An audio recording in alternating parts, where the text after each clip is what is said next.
Estamos de volta. E olha, gente, seu carro merece um tratamento especial. Lava Jato do Zé, com profissionais especializados, darão ao seu carro o tratamento que ele merece. Lavagem completa, polimento cristalizado, aspiração e para você esperar, uma mini sala com também um mini bar. Lava Jato do Zé fica aqui no Parque 10, Conjunto Castelo Branco. Tem outros serviços ainda, hein? Lava Jato do Zé também lava tapetes, sofás, cadeiras. Direção Senhor Marcelino, o Popular Zé. Avenida Perimetral, no Conjunto Castelo Branco, Parque 10, telefone 99449-4786, bem atrás do lanche Filho da Fruta. No próximo bloco, vamos continuar conversando com o Dr. Sebastião Marley, ginecologista e especialista em obesidade. É só conferir. Então, reposição hormonal também nos bariátricos. Então, independente da condição em que o paciente esteja, seja ele bariátrico, no caso especificamente estamos falando, ou não, se tiver necessidade de repor, a gente repõe, né? Como o próprio nome já diz, a palavra-chave, repor. Se o paciente tem sinais e sintomas de decréscimo de hormônio e esse decréscimo está afetando a vida desse paciente, independente dele ser bariátrico, você pode sim repor o hormônio. Tá vendo, gente? Então, tá aí a pergunta respondida e vocês sabem que o bariátrico ele tem as reposições vitamínicas. Isso aí ele não vai deixar de fazer nunca. E as hormonais, vai ser também para o resto da vida, doutor? Também, porque eu sempre, como já falei, a reposição hormonal, ela até a missa de sétimo dia, né? Ela é para sempre. Agora é interessante você falar das vitaminas, o bariátrico ele tem essa característica, né? Ele vai ter ausência de muitas vitaminas, tá? Principalmente ele tem que estar repondo constantemente vitamina D e vitamina B12, né? É muito importante porque elas são um casalzinho que ajuda no metabolismo de muita coisa, sistema imunológico, a parte do cérebro, né? Uma infinidade de metabolismo dentro do corpo, onde vai precisar, que o bariátrico vai precisar. O senhor faz isso no seu consultório, né, doutor? Sim, eu trabalho com injetáveis, né? Com vitaminas, né? A gente trabalha com algumas substâncias que o paciente, uma vez que ele passa por uma avaliação médica de exames laboratoriais, de exame de imagem, a gente detecta, digamos, a carência daquela substância, que pode ser vitamina ou não, e aí a gente trabalha com a reposição através de injetáveis. Doutor, muitas pessoas têm nos procurado e têm falado também, nos outros programas que nós fizemos, sobre a dor na hora da coleta do Papa Nicolau. Por que isso acontece?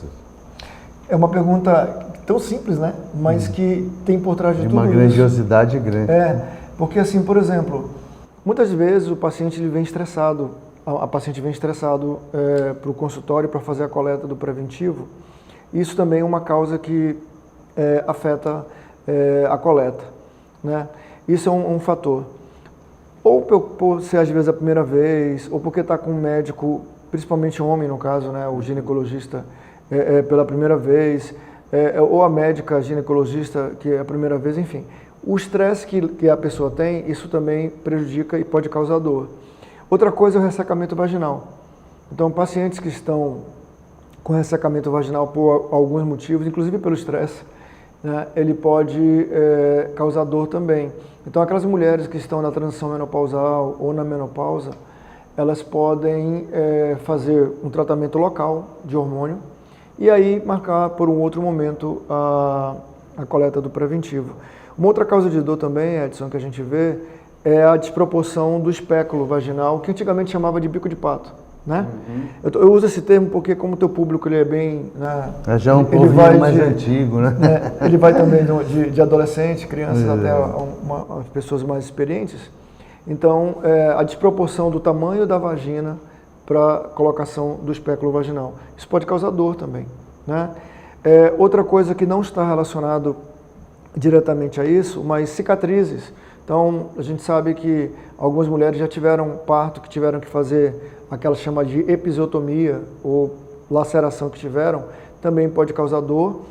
E doenças como endometriose pode causar dor, infecções vaginais, né? Não é nem recomendado você colher preventivo com mulheres que têm infecções vaginais no momento. É preferível você tratar aquela infecção para depois, no segundo momento, fazer a coleta do preventivo, porque o bichinho que causa o câncer de colo, ele não causa inicialmente corrimento, dor, inicialmente não. Então, aquele corrimento, ele pode mascarar, você visibilizar uma célula cancerígena. Então, assim, por trás de, como você falou, uma pergunta tão simples, né? Mas que tem por trás de tudo isso vários mecanismos, e quem tem essa experiência, que está ouvindo agora, sabe muito bem do que eu estou falando. Úteros, por exemplo, que sejam retrovertidos, que a gente chama, que é aquele útero emborcado. Por quê? Porque o colo, ele se posiciona de maneira muito inclinada. Então, às vezes, você vai colocar o espéculo vaginal e aí você não consegue localizar o colo de imediato. Você tem que fazer uma manobra lá dentro para poder achar. Então, o médico, principalmente aquele que tem um contato primeiro com o paciente, é recomendado ele fazer um toque antes para saber o posicionamento do colo, para que ele possa colocar de uma maneira orientada o espéculo. É uma pergunta bacana, eu achei muito legal. Pois é, e a monilise, a tricomonise, ela então pode acontecer de mascarar? Sim, pode mascarar. E quais são as outras patologias que também acontecem? Qualquer infecção vaginal, ela pode mascarar, você visibilizar uma célula cancerígena, né? Então, hoje, por exemplo, nós evoluímos de um diagnóstico sindrômico. O que seria o diagnóstico sindrômico dentro de uma infecção vaginal?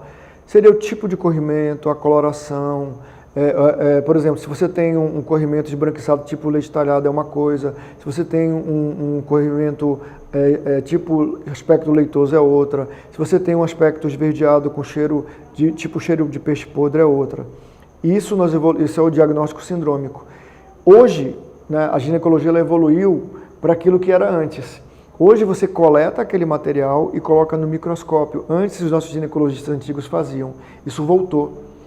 Né? Hoje o nosso ginecologista mais atualizado, ele pega aquela secreção, coloca numa lâmina e olha na hora com o microscópio. E isso dá mais certeza ainda do diagnóstico. Então, isso é porque está fresca, doutor? Porque ele fez treinamento para verificar o que está vendo lá naquela lâmina no microscópio na hora, entendeu? Ele tem um diagnóstico sindrômico, que a gente já tem uma ideia, mas ele tem a certeza quando ele pega essa secreção, coloca numa lâmina e olha no microscópio. E quando, principalmente, é muito comum a gente ver na mulher, que é um órgão interno, quando é que ela tem que ter aquele start de dizer, olha, eu preciso procurar um especialista, porque isso aqui não deve estar certo? Interessante essa pergunta, sabe por quê? Porque às vezes tu tem paciente no consultório ginecológico, onde ela diz, doutor, eu solto uma secreção que está me incomodando. Aí você vai perguntar, tem mau cheiro? Não. Tem dor? Não. Coça? Não. Então é fisiológico, é normal. Então o médico ou a médica, ele tem que levar o paciente ao autoconhecimento. Ele precisa ouvir mais do que falar. Embora eu esteja falando muito aqui. Mas assim, ele tem que perceber, ele tem que ter essa sensibilidade de que pode ser infecção vaginal patológica ou pode ser uma secreção que é fisiológica, que é normal dela. Algumas mulheres produzem mais secreção do que outras, entendeu? Então, e a vagina tem aquele cheiro característico, né? De uma vagina que não tem infecção de corrimento considerado patológico. Doutor, eu queria fechar esse programa com um assunto também que é bem questionável, que é a estética ginecológica. Certo. Quando é que há essa necessidade, tanto para o homem ou se existe para a mulher também? Aliás, tanto para a mulher e se existe para o homem também? Existe sim para o homem. Agora, assim, a parte que eu trabalho dentro da estética íntima, ela não é só a questão estética. Ela é estética, regenerativa e funcional. É bom que fique bem claro isso, porque às vezes você tem pequenos lábios aumentados, aí você vai tirar o excesso, porque durante a relação aquilo pode entrar para a vagina e dói. ela está andando de bicicleta e aquilo incomoda, ela usa uma calça mais apertada, aquilo dói. Então, algumas situações levam a você fazer a parte estética. Mas aquela paciente que tem uma secura vaginal por algum motivo, que não esteja relacionado à reposição hormonal, você pode usar o laser vaginal, você pode usar o frax vaginal, que é um tipo de energia também que corresponde ao laser. Isso é o que é? Funcional e regenerativo. Uma paciente que tem incontinência urinária, né, você pode usar laser vaginal, você pode usar o frax vaginal, que você vai curar do ponto de vista funcional. Então, a estética, ela não é só a questão estética em si, mas é funcional e regenerativa. Então, é uma mulher que está enrugada na sua genitália, você usa essas energias para você poder melhorar, como você faz no rosto, você faz também na genitália.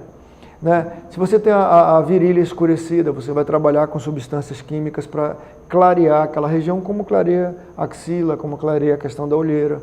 Né? Então, tudo que você faz fora da genitália, né, de estética, você faz na genitália também. Você aumenta o capô, você é muito, como diz o caboclo, jitinho, né? A mulher quer aumentar, você aumenta o capô.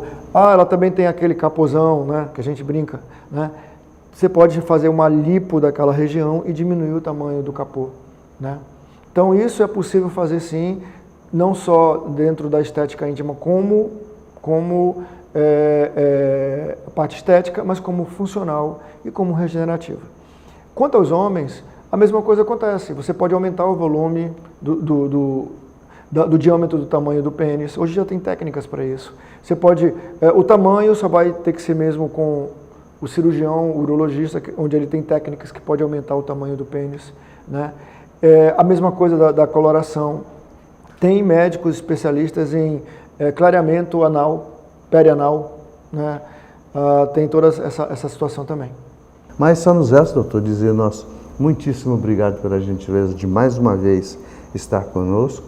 Agradecemos também a direção da Cantina do Curumim, que empresta também esse cenário maravilhoso, esse lugar gostoso e muito prazeroso, porque aqui você tem o conforto do silêncio, aqui você tem um bom tiragosto, você tem uma sopa muito gostosa e você tem o aconchego dos donos que estão sempre aqui e aí vão te atender. São pessoas que estão fazendo para você, porque sabe o que você gosta, porque sabe que se você vem aqui, você precisa ser bem tratado e ter uma alimentação de qualidade. Muitíssimo obrigado à direção e nos encontramos então, doutor, no próximo sábado às 7h30 da manhã. Até lá!